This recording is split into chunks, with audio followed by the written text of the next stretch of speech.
What's up, ladies and gentlemen of YouTube? Boogie2988 coming at you live once again through the power of the internet, and you're watching one of the only weekly gaming news shows that are taking time to produce an episode instead of playing Breath of the Wild. This episode is brought to you by a fellow YouTuber by the name of MTG Headquarters, who makes Magic the Gathering content on the daily. He's asked me to let you guys know that over on his channel, he's currently giving away a box of Modern Masters. And if you play Magic, you know that's very exciting. And if you don't play Magic, this is a really good way to get started because that box is valued at about $300 right now. So if you want to help out my channel and you also want to try to win that box of Modern Masters, click on the video link in the description box below and then let me know when you win it because I want to know what you pull.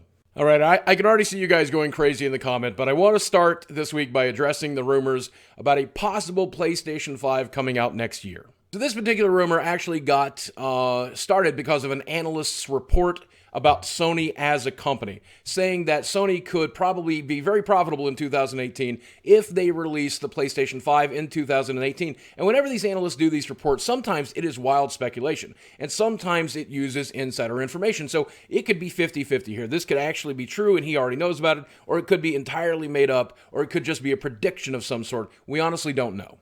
And I think in this case, there's plenty of evidence against this kind of thing. Obviously, if it did launch in 2018, that would be a very short life cycle for the PlayStation 4, which could really frustrate a lot of consumers. There are still people who are currently purchasing PlayStation 4s. The momentum for the console certainly has not died down, so that's another reason we could possibly expect that not to happen. And then you want to remember that last year, at the beginning of the year, when rumors of the PlayStation Pro started coming around, people started calling that the PlayStation 5 as well. It's entirely possible that this analyst knows about a new version of the PlayStation 4 that's coming out, doesn't know what to call it, and is instead calling it the PlayStation 5 by mistake. So I'm going to treat this as if this analyst knows about a new upgraded PlayStation that's coming out, and maybe they will call it the PlayStation 5, but here's the thing, here's what I expect. Since the PlayStation 4 uses x86 architecture, if the next one uses that exact same architecture, I would expect a new PlayStation to be fully backwards compatible anyway.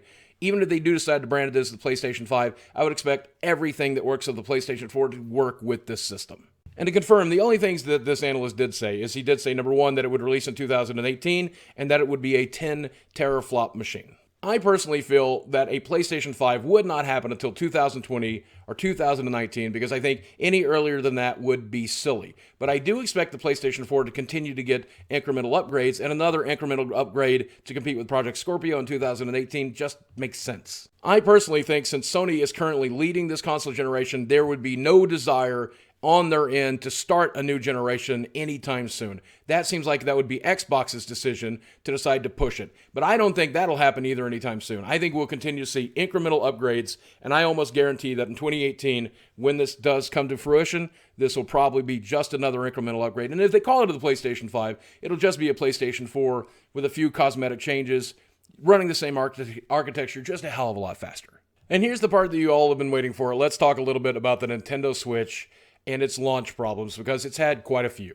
Now, my previous video was of my Nintendo Switch review, and here's the thing. It was a fairly positive review, even though I do recommend people wait for the system, because my experience with the Switch so far has been very positive. My Switch, my friend Jason's Switch, my friend Ellis's Switch, and my wife's Switch, we've had absolutely zero problems, but that's certainly not the case for everybody. To begin with, there are some straight-up design choices that are very, very poor when it comes to this device. I and many other YouTubers did have trouble putting on the wrist straps to the Joy-Con, and then once they're locked into place, if you put them on wrong, it is very difficult to get them open. The screen for the device is actually plastic and not glass like your cell phone for some reason.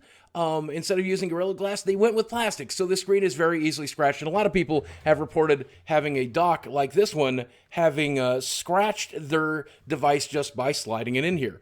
I can't honestly understand how they did not foresee that and did not put something way softer here to make that not happen. So provided that your Nintendo Switch, like mine, works perfectly, you'll definitely want to get a screen protector for the device. It's basically necessary with a plastic screen. But not everybody got a working Switch. Some people got Switches that die at a blue screen of death and seem to never recover. Others have screens that'll turn black and can only be fixed by holding down the reset button for over a minute.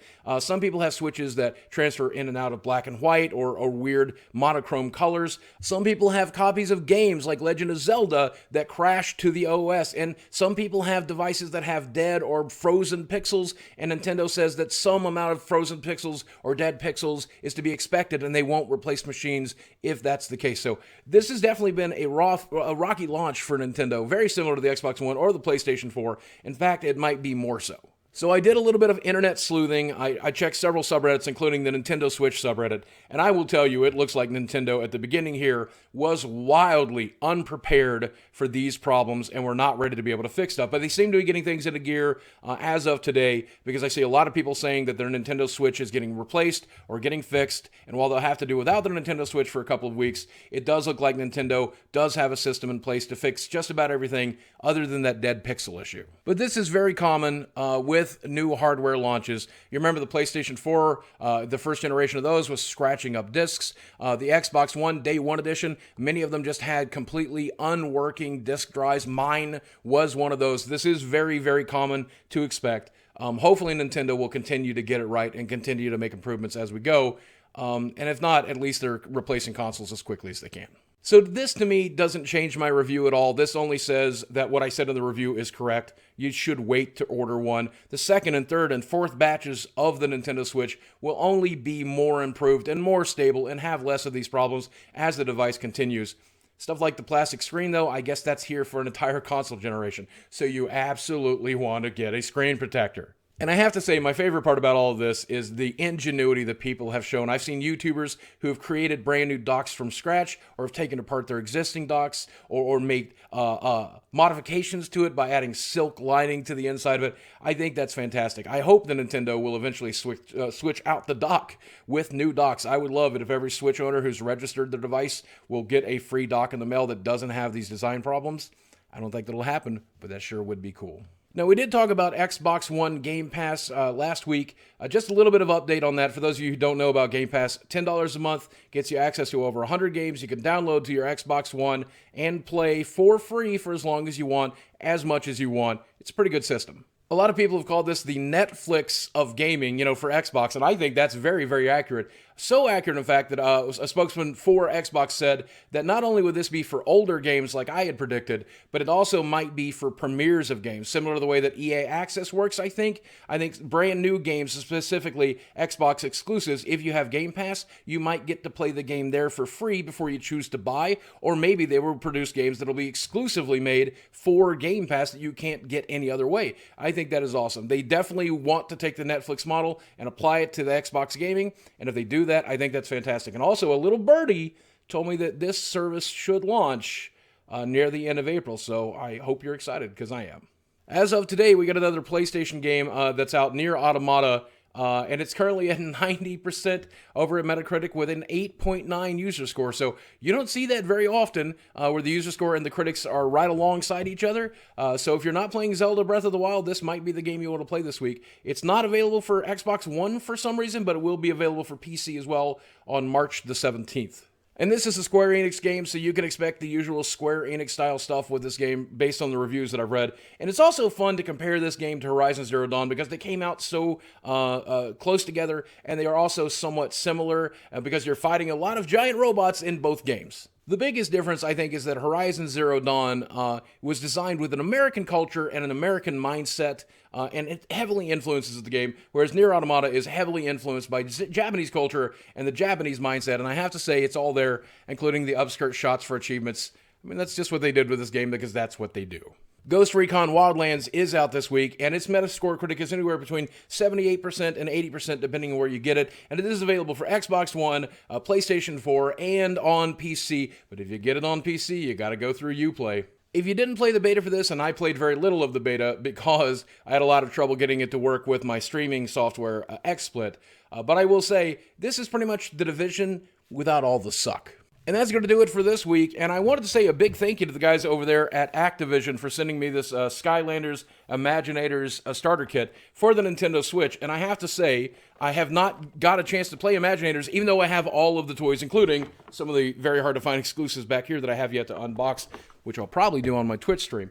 This may be the definitive version of the game because it runs on the Nintendo Switch, so it's portable, but it also has the ability to scan in all of your different Skylanders into the system and then take them with you as you go and digitally summon them into the game, which is just far superior to any other version of the game. Not only is it portable and you can take your Skylanders on the go, but then you just don't have to have the toys at hand. And since I have almost 300 Skylanders, I almost have every Skylander. That's going to be horribly convenient. So thank you guys for sending this to me. I would say I would go play it right now, but I would be lying because I'm going to go play more Legend of Zelda instead. Guys, as always, thanks for watching.